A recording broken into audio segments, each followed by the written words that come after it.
예, 어느새 이제 올 한 해도 며칠 남지 않았습니다. 더불어 성탄 감사일도 역시 이제 2주 앞으로 어느새 다가왔습니다. 매해 느끼는 것 중에 하나가 이때쯤 되면요, 성탄절을 교회보다 세상에서 더 빨리 그리고 더 신속하게 또 아주 정성스럽게 준비하고 있는 것은 아닌가라는 생각을 듭니다. 아주 화려한 조명과 어깨가 들썩이하는 캐롤이 요즘에 다시 한번 이 세상을 좀 울리고 있는 것 같습니다. 지난주 우리 동네 이 내포의 한가운데 있는 큰 사거리 쪽에서 성탄트리 점등식이 있었습니다. 교단과 교파를 초월해가지고 이 지역에 있는 목회자들과 어떤 성도님들과 함께 모여서 예수나심을 선포하고 그 의미를 되새기며 찬양하며 성탄을 다시 한번 준비하는 진정한 성탄이 무엇인지를 확인하는 그런 시간이 있었습니다. 우리 교회도 지난주 이제 여학생들의 손에 의해서 이게 예쁘게 트리도 만들어지고 조금씩 꾸며나가고 있어요. 그리고 각 부처별로 어린아이들부터 어른까지 성탄의 기쁨을 같이 나누기 위해서 예배를 같이 준비하고 있습니다. 참 감사한 일이죠. 하지만 이제 그 무엇보다 그 많은 순서와 또한 발표와 이런 것들이 앞서서 가장 먼저 선행돼야 될 것은 무엇보다 이 성탄의 참된 의미를 되새기는 것이라고 믿습니다. 그래서 저희 교회는 이번 주와 다음 주 2주에 걸쳐서 성탄을 기다리며라는 대주제 아래 말씀을 좀 같이 나누려고 합니다. 그래서 우리가 예수님이 우리 가운데 오신 그 목적과 또한 그 이유에 대해서 우리가 다시 한번 되새김으로 인해서 성탄이 진정한 우리에게 어떤 의미를 다가오는지 찾기를 원합니다. 오늘은 그 중에서 예수님이 오신 목적에 대해서요, 우리나라 이 성경, 이 번역이 되던 초기 시절에 나타났던 단어를 중심으로 좀 살펴보려고 하는데요. 제가 며칠 전에 읽은 책 중에 하나가 이 국어학자이자 또한 교수이시면서 목사이신 서신의 목사님께서 쓰신 책이 한 권 있습니다. 그분이 이제 전공을 살려서 이 조선 시대와 또한 대한 제국 시대에 번역된 우리말 성경에서 나타난 그 언어를 우리가 조금 더 깊이 이해함으로써 당시에 이제 어떻게 그 의미가 사용되었으며 그게 현재 우리에게 어떻게 적용돼야 하는가를 나타낸 책 한 권이 있습니다. 단어를 알면 복음이 보인다라는 책인데요. 굉장히 얇아요. 여러분들 누구나 가셔서 오늘 다 읽으실 수 있습니다. 이 단어를 알면 복음이 보인다 이 책을 통해서 몇 가지 단어, 당시에 많이 사용되었지만 지금은 약간 그 의미가 퇴색되거나 축소된 그런 단어들을 가지고 성경을 말씀해 주고 계십니다. 그 중에 우리 오늘은 성경에 있는 단어 중에 바로 오늘 말씀의 제목처럼 이 속이라고 하는 단어를 통해서 예수가 우리 가운데 오신 그 목적이 이 단어를 통해서 어떻게 드러나며 성경은 그것을 어떻게 말하고 있는지를 같이 좀 나누어 보려고 합니다. 제가 아주 어렸을 적에 이 교회 가면은 성경이 빛이 되어 있잖아요. 우리 교도 이제 성경이 비슷한 것들이 막 빛이 되어 있는데 제가 어렸을 때 교회 가면 어떤 식이었냐면 겉은 이제 인조가죽으로 이렇게 검은색이고 옆을 딱 쳐다보니까 빨간색이에요. 딱 펼치면은 이게 4단으로 나눠져 있어서 세로로 성경이 써 있어요. 끄덕이신 분은 연령이 나오는 겁니다, 여러분들 이제. 그리고 보면은 중간중간에 이게 번란도 안 된 한자가 막 섞여 있어요. 우리말로 안 되어 있고. 그래도 옛날 보면은 일단은 그 한자만 쓰다가 한글을 쓰고 가로치고 한자 쓰다가 아예 한글만 쓰는 요즘 시대잖아요. 근데 그때 성경은 그렇게 되어 있었어요. 그러다 보니까 성경에 나오면은 예수님께서는 이렇게 말씀, 가라사대 이런 말 쓰세요. 우리 사실 익숙하잖아요. 근데 그런 말 안 쓰잖아요. 또 성경의 인물들도 말은 하는데 되게 좀 어려운 단어를 많이 쓰고 또 낯선 말을 많이 한단 말이에요. 그래서는 어린 나이 성경을 펼쳐보면은 보기도 나쁘고 무슨 단어인지도 모르겠고 왜 이렇게 한자는 많은지 좀 어려웠습니다. 그래서 그 이후에 우리나라가 여러 가지 이제 현대적 성경들이 많이 번역되고 개정되면서 많이 나왔죠.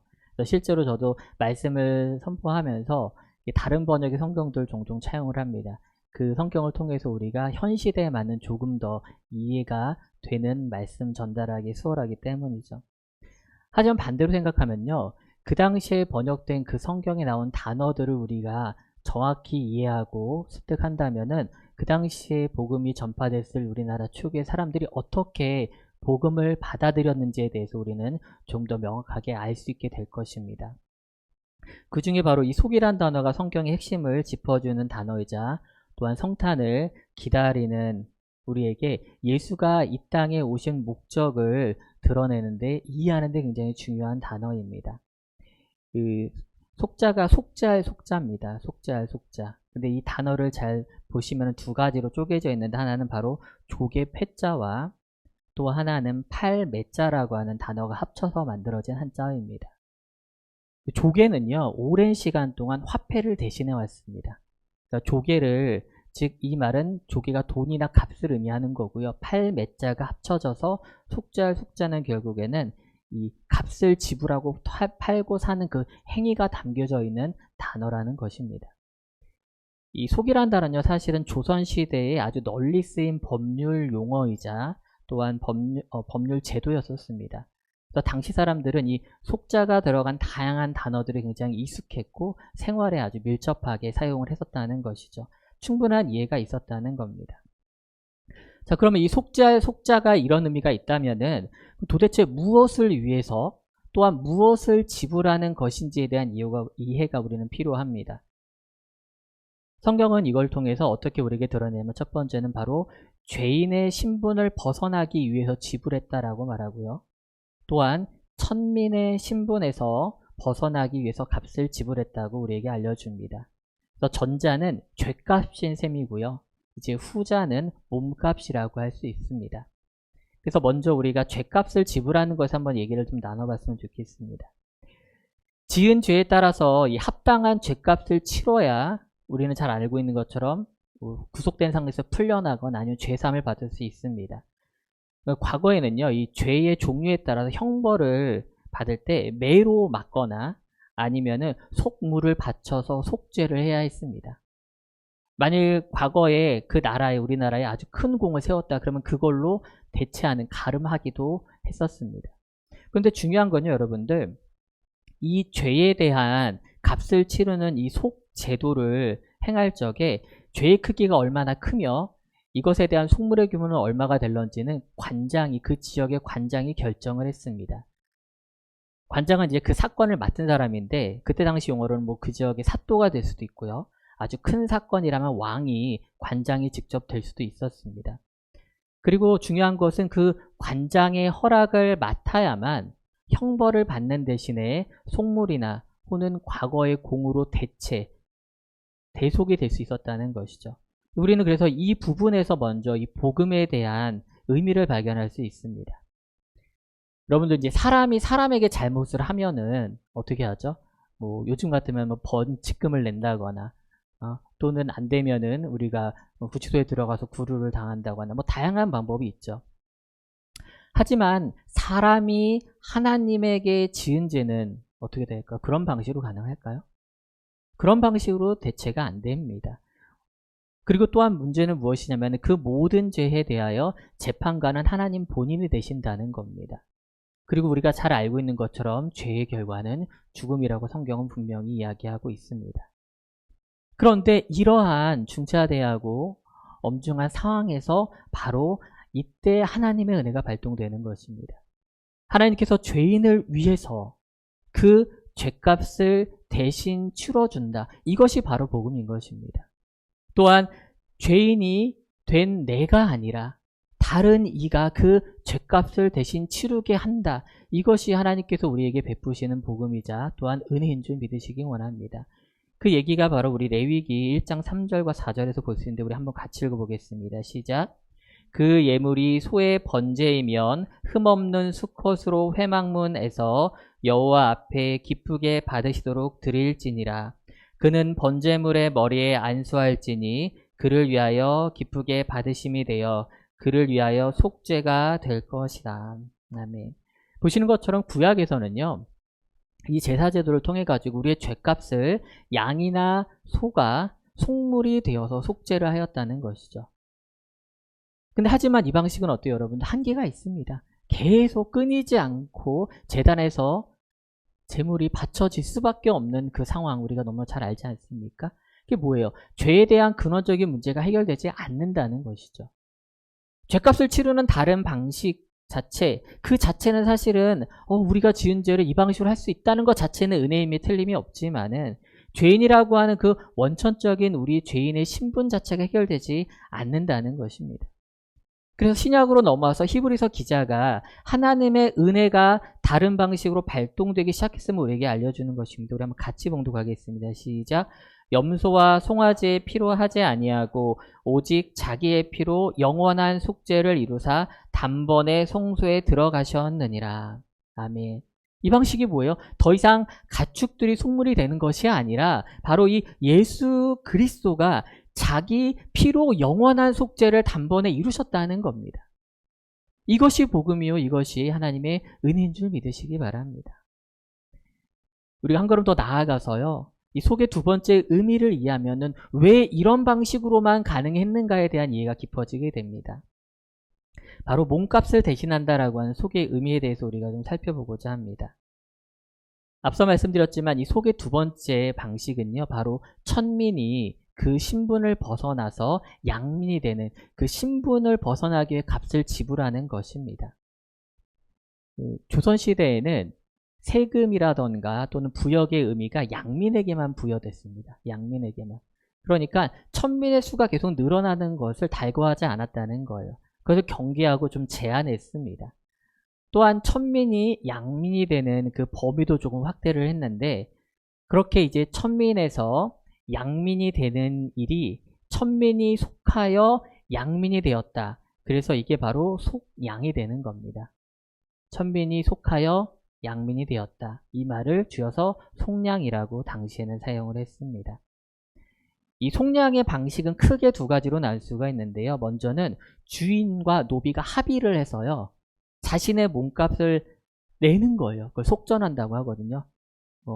노비와 직접 그 주인이 내 몸값, 너의 몸값은 이렇다고 합의를 해가지고 이걸 내면 내가 너를 풀어줄게 라고 합의를 하는 것이죠. 이제 그렇게 한 다음에 이제 관아에 가서 이 사람은 노비로서 풀려났습니다라고 딱 그 도장을 찍어서 증서를 발행하면서 그 사람이 이제 자유민이 될 수 있었습니다.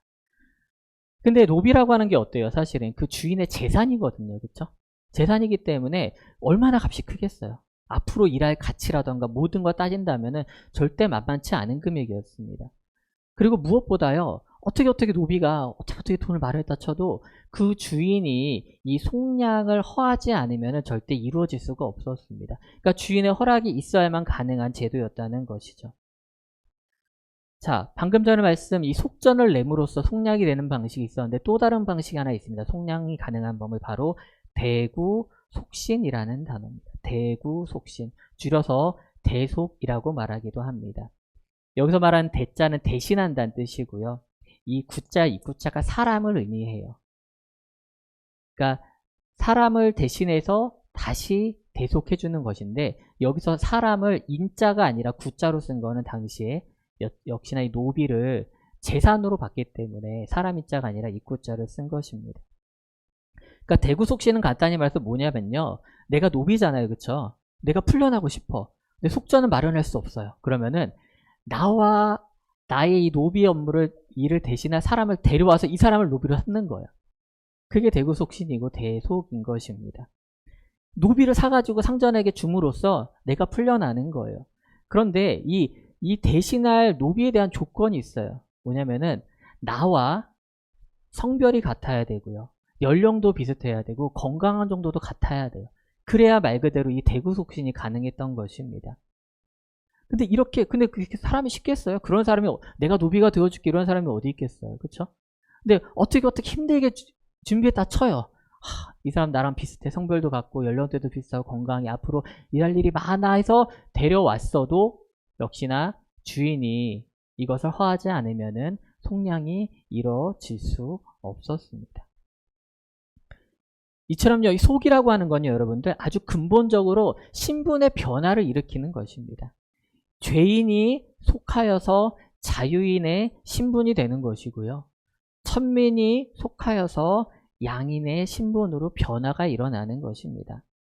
그러니까 당시 사람들은요, 조선시대에 그리고 근대 대한제국의 사람들은 이 단어만 들어도 복음의 깊은 원리를 깨달을 수 있었던 거예요.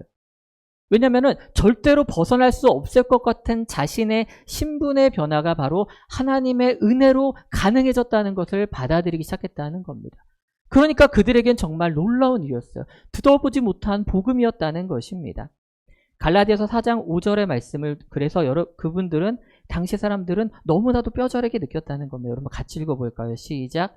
율법 아래에 있는 자들을 속량하시고 우리로 아들의 명분을 얻게 하려 하심이라. 율법 아래 있다는 게 뭐예요, 여러분들? 죄 아래 있다는 겁니다. 죄인의 신분에서 벗어날 수 없는 우리 인간 존재를 속량하셨다는 거예요. 신분의 변화를 일으키셨다는 겁니다. 근데 단순한 자유민이 아니라 뭐라고 말해요? 그 뒤에 붙는 말이 더 놀랍죠, 뭐래요? 아들의 명분을 얻게 하려 하셨대요. 그냥 노비가 양이 된 정도가 아니라 더 나아가 주인의 아들이 되는 그 신분의 변화를 일으킨 것, 그것이 바로 속량이라는 것입니다. 근데 이 속량의 방법이 굉장히 놀라워요.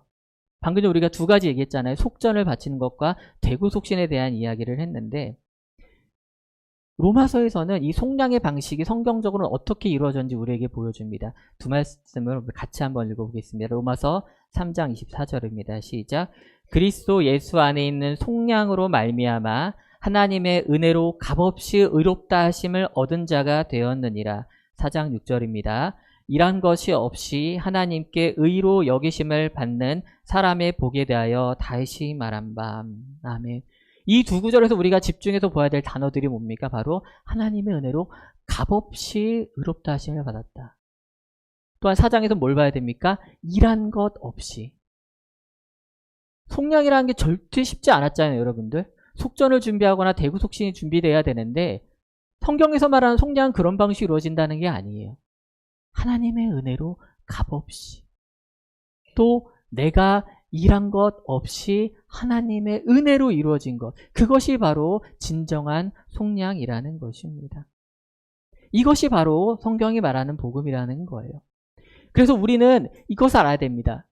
조선시대 사람들은 속량을 하기 위해서 자신이 애써야 됐어요. 자신이 노력해야 됐고 자신이 무언가 준비해야 되는데 이 복음이라고 하는 것, 구원이라는 것은 자신 은우부터 안에서부터 시작하는 것이 아니라 바로 외부로부터 하나님의 은혜로부터 시작되었다라고 하는 것, 그것이 바로 복음인 것입니다. 근데 그 방식이 더 놀랍다고 하는 건 뭐예요? 방금 우리가 살펴본 것처럼 이 속이란 제도는요, 기본적으로 등가성의 원리가 적용이 됩니다. 등가성의 원리. 그러니까 죄에 걸맞는 크기의 정도의 값을 치러야, 또는 나와 비슷한 존재가 있어서 대구속신을 해야만, 걸맞는 사람이 있어야만 풀려날 수 있었다는 거죠. 이 값어치가 맞아 들어가야 이 이야기가 진행이 될 수 있었다는 거예요. 결국 우리가 인간이라고 하는 존재로서 우리가 죄의 노예에서 풀려나려면 뭐가 필요한 거예요? 바로 인간이 필요한 거예요. 그러니까 우리가 이 속의 원리를 이해하게 되면요, 바로 예수께서 인간을 대신해 속하기 위하여 인간으로 이 땅에 오셨다는 그 성육신의 원리가 이해가 되는 것입니다. 왜 예수님께서 굳이 육신을 입고 오셨냐는 거예요. 바로 육신으로서 죄에 잡혀있는 우리를 대구속신, 속량하기 위해서, 대속하기 위해서 오셨다는 것을 우리는 받아들여야 한다는 것입니다. 사랑하는 성도 여러분, 예수님이 이 땅에 오신 이유가 여기 있다는 것입니다. 예수님이 이 땅에 오신 이유가 여기 있어요. 예수님이 이 목적을 가지고 우리 가운데 오셨다는 겁니다. 죄인된 우리의 죄값을 치르기 위해서 오셨고요. 죄인의 신분을 벗어날 수 있게 하기 위해서, 바로 우리를 속량하기 위해서 굳이 육신을 입고 이 땅에 오셔서 우리를 대신하여 십자가에 매달려 돌아가 대속하셨다는 것입니다. 예수님은 분명히 이것에 대해서 우리에게 말씀을 해주셨어요. 마태복음 20장 28절 말씀 한번 우리 같이 읽어볼까요? 시작. 인자가 온 것은 섬김을 받으려 함이 아니라 도리어 섬기려 하고 자기 목숨을 많은 사람의 대속물로 주려 함이니라. 아멘. 아멘. 근데 당시 사람들은, 이스라엘 사람들은 이 말을 이해하지 못했습니다. 왜 예수님이 하나님의 아들로 오셨으면 더 높은 곳에 가셔서 권세를 부리고 우리 나라를 이 땅에서 고통받는 이 정치적 상황에서 해결해주고 가난하고 힘든 자들에게 더 나은 삶을 보장해주는 그런 방식으로 예수가 오신 줄 알았는데, 예수님은 그렇게 말씀하지 않는다는 거예요. 자기 목숨을 많은 사람의 대속물로 주려고 오셨다고 말합니다. 우리는 이제 말씀을 통해서 이 속의 원리를 통해 예수님께서 하신 이 말씀을 조금이나마 이제 알아가는 것 같습니다. 우리가 이 원리를 깨닫고요. 하나님의 은혜와 사랑에 대해서 우리가 이해했다라면은 오늘 우리가 처음 읽었던 그 본문 갈라디아서 1장 4절 말씀이 이제는 조금 더 다르게 다가올 것입니다. 다시 한번 오늘 본문 말씀 읽어보겠습니다. 시작. 그리스도께서 하나님 곧 우리 아버지의 뜻을 따라 이 악한 세대에서 우리를 건지시려고 우리 죄를 대속하기 위하여 자기 몸을 주셨으니. 아멘. 이 속의 원리에 대하여 우리가 이해됐을 때 하나님의 심정을 알게 되고 예수 그리스도가 이 땅에 오신 목적을 알게 되며 그 목적이 저와 여러분을 향하고 있다라고 하는 이 사실을 깨닫게 될 줄 믿습니다. 마지막으로요. 우리 예수님의 목적대로 이제 우리가 속량된 존재 아니겠습니까, 여러분들? 속량된 존재로 있는 것입니다. 우리 모두는요. 그래서 우리가 어떻게 그러면은 그 이후의 삶을 살아가야 할런지 속량된 우리에 대해서 잠깐 생각했으면 좋겠습니다. 당시에 천민이었던 사람이 이렇게 양민이 되었잖아요. 속량을 통해서.